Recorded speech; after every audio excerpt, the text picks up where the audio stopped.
ألا بذكر الله تطمئن القلوب. ایک بات یہاں پر سمجھیں، حج والا عمل یہ محبت والا عمل ہے. حج والا عمل محبت والا عمل ہے. لوگ یہ سوچتے ہیں نا میرے پاس پیسہ نہیں میں کیسے جاؤں گا. رب کائنات سارے کائنات کے بادشاہ ہیں، سارے کائنات کے بادشاہ ہیں. اسباب اللہ پیدا کریں گے، اسباب ان کے لیے مہیا فرمائیں گے جس کے دل کے اندر چاہت ہوگی، جس کے دل کے اندر محبت ہوگی. ابراہیم علیہ السلام جب کعبۃ اللہ کی تعمیر کیے، تعمیر سے فارغ ہوئے تو اس وقت اللہ سے کہا کہ اللہ تعمیر تو مکمل ہو گئی. تو اللہ نے کہا کہ ابراہیم ندا لگاؤ، ندا لگاؤ، اعلان کرو. ابراہیم علیہ السلام نے کہا کہ اللہ میری آواز اتنی بلند نہیں ہے کہ سارے لوگ سن سکیں. اللہ نے کہا کہ ابراہیم آواز لگانا آپ کا کام ہے، آواز پہنچانا ہمارا کام ہے. ابراہیم علیہ السلام نے ندا لگائی، اس آواز کو زمین کے ہر چیز، زمین آسمان کی ہر چیز نے اس آواز کو سنا. ہر جاندار اور ہر بے جان نے اس آواز کو سنا. جو اس وقت زندہ تھا انسان وہ اس وقت آواز سن کر لبیک کہا. جو عالم ارواح میں روحیں تھی وہ لبیک کہیں. جو جتنی مرتبہ لبیک کہے اللہ تعالیٰ اتنے حج ضرور اس کو نصیب فرمائے. ایک مرتبہ لبیک کہا ہوگا ایک حج اللہ ضرور کروائیں. 2 مرتبہ لبیک کہا ہوگا 2 حج اللہ نصیب فرمائیں گے. 3 حج کہا ہوگا 10 مرتبہ لبیک کہا ہوگا 10 مرتبہ اللہ تعالیٰ حج نصیب فرمائیں. عبداللہ ابن عباس رضی اللہ عنہ اپنی زندگی میں 11 حج کیے، اپنی زندگی میں 11 حج کیے. امام ابو حنیفہ نعمان بن ثابت رحمت اللہ علیہ اپنی زندگی میں 55 حج کیے، 50 پر 5 حج. سعید ابن المسیب رحمت اللہ علیہ اپنی زندگی میں 40 حج کیے. سفیان ابن عیینہ رحمت اللہ علیہ اپنی زندگی میں 70 حج کیے.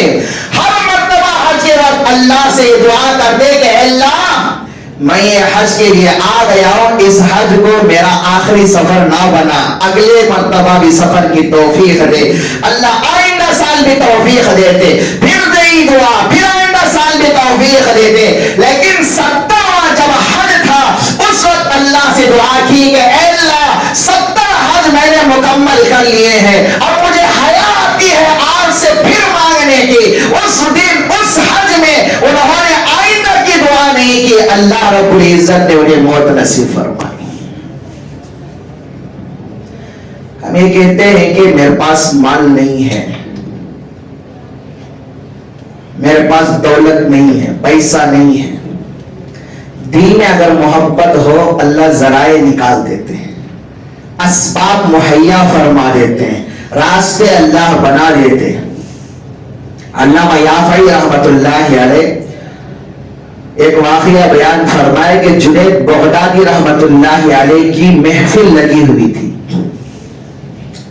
ایک آدمی آیا حضرت کے سامنے بیٹھا، کہا حضرت میں حج کو جانا چاہتا ہوں. قافلے حج کے لیے نکل رہے ہیں، لوگ حج کے لیے جا رہے ہیں، حج کرنے کا میرے اندر بھی ارادہ ہے، خواہش ہے، حج کرنا چاہتا ہوں، لیکن میرے پاس پیسہ نہیں ہے، میرے پاس سواری نہیں ہے، میرے پاس زیادہ راہ نہیں ہے، کوئی توشہ نہیں ہے سفر کا، آپ دعا کر دیجئے.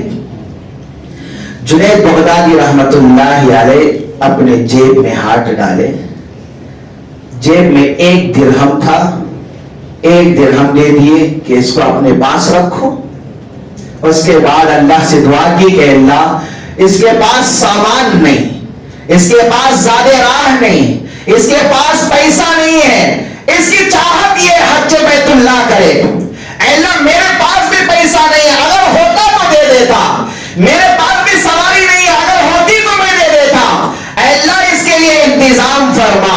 پھر اس آدمی سے کہا جاؤ جہاں سے حاجیوں کے قافلے نکلتے ہیں وہاں جا کر کھڑے ہو جاؤ, انتظار کرتے رہو, شاید اللہ رب العزت کوئی ذریعہ تمہارے لیے مہیا فرما دے. وہاں پر کھڑے ہو کر دعائیں کرتے رہنا.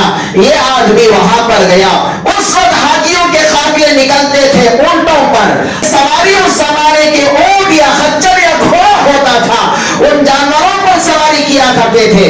بہرحال وہ آدمی جا کر کھڑا ہوا, اللہ سے دعائیں کرتا رہا. ایک قافلہ آیا, اس قافلے کا جو سردار تھا اس نے اس کی طرف دیکھا, پوچھا کہ بھائی یہاں پر کیوں کھڑے ہو, کن لوگوں کا انتظار کر رہے ہو؟ یہ آدمی کہنے لگا کہ میں حج کو جانا چاہتا ہوں. اللہ رب العزت دلوں کو پیدا کرنے والے وہی دل میں محبت ڈالتے ہیں. محبت ہم نہیں ڈالتے, محبت پیسہ نہیں ڈالتا, محبت مال دولت دل میں نہیں ڈالتی. دل میں محبت دل کو پیدا کرنے والے ڈالتے ہیں. یہ نوجوان وہاں پر کھڑا رہا, یہ آدمی وہاں پر کھڑا رہا. اس قافلے کے سردار کے دل میں اللہ نے اس کی محبت کو ڈال دی. وہ سردار کہنے لگا بھائی آپ سفر کا ارادہ کیا ہو, حج کرنا چاہ رہے ہو, تمہارے پاس کوئی مال دولت ہے؟ کہا کہ میرے پاس کچھ نہیں ہے. کوئی سواری ہے؟ کہا کہ کچھ نہیں ہے. کوئی زیادہ راہ ہے؟ کہا کہ کچھ نہیں ہے. چلو ایک کام کرو کہ آ جاؤ ہمارے ساتھ, ہمارے پاس یہ اونٹنی خالی ہے. ایک آدمی حج کا ارادہ کیا ہوا تھا, اس کی طبیعت اچانک بگڑ گئی, ہم نے اس کے لیے سواری کا انتظام پہلے ہی سے کر لیا تھا. اس کی سواری آج خالی ہے اور آ کر اس اونٹنی کے اوپر بیٹھ جاؤ. لیکن انہوں نے ان کو اپنے ساتھ لے لیا, مہمان سمجھا. راستے میں کھانے کا جب بھی وقت ہوتا اس کو اپنے ساتھ بٹھاتے تھے, کھلاتے تھے, کپڑوں کی ضرورت ہوتی کپڑے دیا کرتے تھے. بہرحال قافلہ چلتا چلتا مکہ پہنچا, وہاں پر سارے ارکان ادا کیے, حج مکمل ہو گیا.